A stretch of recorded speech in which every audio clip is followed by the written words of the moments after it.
What's the deal, y'all? This your man King Eric, the media assassin, coming at y'all with another video. And in the wake of what's going on with Young Noble and the Outlawz, you really think about their journey through the music industry. These brothers have endured a lot, man. We talking. Their story alone should be covered. Never mind the Tupac connection. Their story alone should be covered just based off the fact that they were heavily blackballed. Pac dying was where it all went downhill, and they found some way still to be reputable amongst their peer group. They still have about 20, 30 something albums out there, like solo albums, group albums, independently with no major label. That's very impressive. And see, what happened was these guys saw Tupac as their leader. You take away the head, the heart, and the body will follow. And now it's clear these dudes could actually rap. But see, the problem was also they were still going through artist development, and Pac was helping them do that. That's one of the best teachers you can have. And he tried to give them identity just by their names alone. You know what I'm saying? Fatal Hussein, Idi Amin, Napoleon, Castro. I don't know where Young Noble, I don't know why he got Young Noble name from, but all these guys, the concept of the Outlawz, were enemies of America. Gaddafi, all of them was the concept of enemies to America.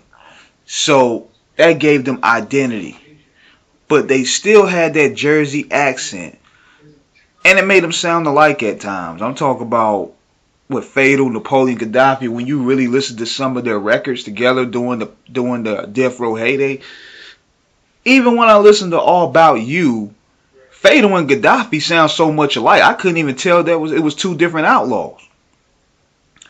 So that became kind of an issue in terms of reaching the actual listener and establishing their identities.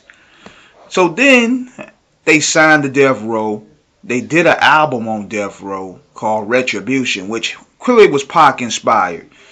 But they still didn't have that identity, and they were still seen as Pac little homies. Now also during this time, they lost Gaddafi.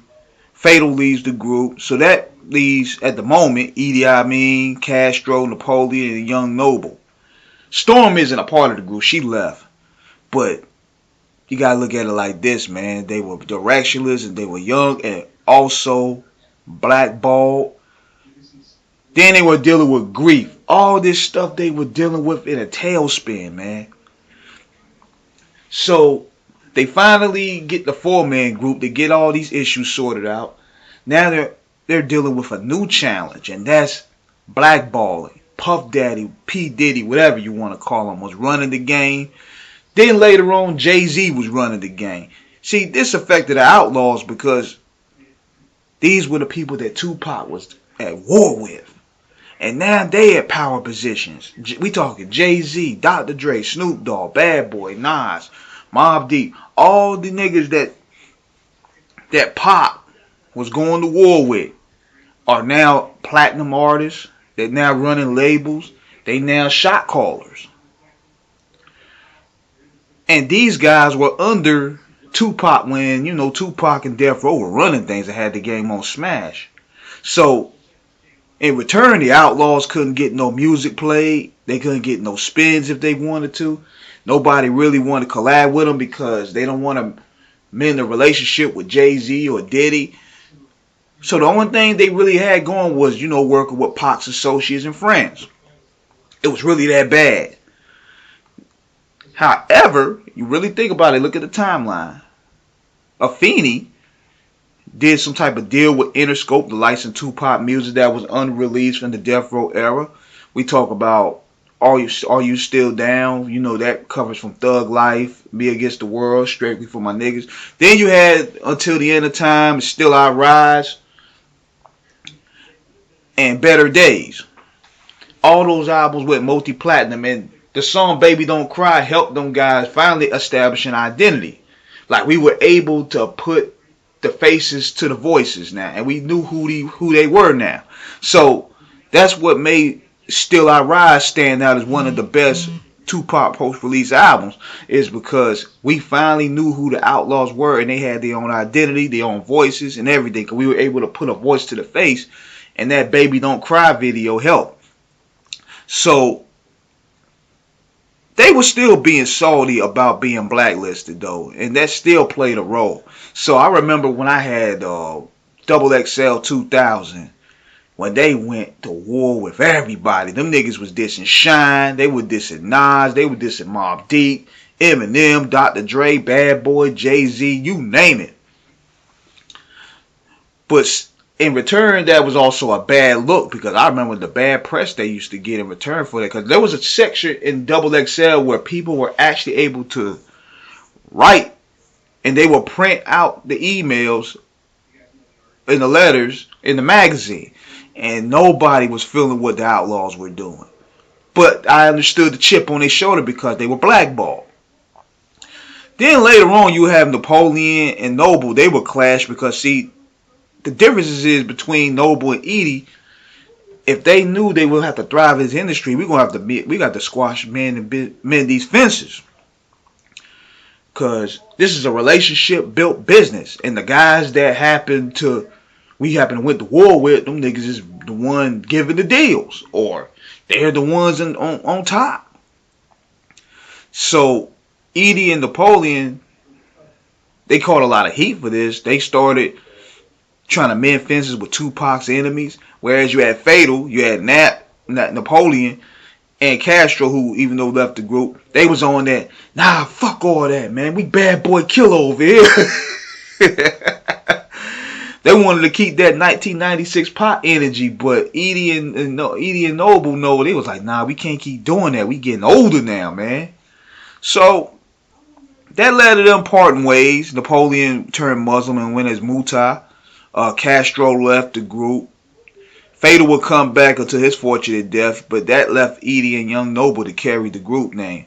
But if you really think about it, y'all, it's a really heavy burden to carry, man. Especially with all the songs that you famous for is featuring your deceased homies. You reminded of that shit every single day. Every single day, every breathing moment, every time you work, every time you do an interview, you're reminded of your dead homies. And we're not talking about just Pop, but we also talk about Fatal. We talk about tragedy. I mean, not tragedy, but Gaddafi, Tupac, cousin. So I think also too, it showed resiliency though on the part of the Outlawz, because Edie and Noble still work. They still network. They still put out really good, solid, cohesive projects. But, and this is my personal opinion, what hurt them was them refusing to do a lot of interviews. Now I could understand them being irritated if all they in the interviewers want to talk about is Tupac related stuff. But you had guys like us that was willing to interview Young Noble or Edie Amin or Castro or Napoleon for that matter, to talk about the Outlawz, to talk about y'all journey, to talk about what y'all going through, to talk about who inspired y'all. And you know, the Tupac stuff will probably be about 3 to 5% of the coverage. But them taking paid interviews to talk about Pop and refusing to do interviews with other people and other outlets, that hurt them. Because they could have had a carved identity. Even Noble refused to do interview with Rock, and that's his man, Rock this monster. So that's what hurt them in the long run as well. You gotta do these interviews. You gotta work with the press. Yeah, you could do your own thing and do your own podcast, but it doesn't match going on different platforms and interacting with people on those different platforms. And I'm not talking about a Vlad or Adam 22. Those guys are already established. But going to the grassroots and really getting your voices out there. Because we reached out to Young Noble. He was like, yo, he got a good project I liked. I listened to it. It was dope. Let's bring him on. He didn't want to do it. I said, with all respect, fine. But then a lot of these guys, and it's not a shot at Young Noble or Napoleon, Young Noble or EDI, they get upset and why nobody supporting us? Why nobody want to talk to us? Y'all kind of do it to yourselves. But that's another topic though, man. But I salute the Outlawz for being resilient, networking, putting out 20 plus years, 25 years worth of content. We talk about the Outlawz DVD. We talking about the solo projects. They did collab projects with Dead Prayers, Bone Thugs and Harmony, Badass. They put in a lot of work. They put a lot of pain in them records, as my brother Comic would say. So to understand where they going, we got to understand the journey. And I want to salute those guys here. So rest in peace, Noble. For what I've seen and what I heard, even though he blocked me, I don't have no ill malice to him. I could tell that he wasn't in the right state of mind. So salute and respect to him.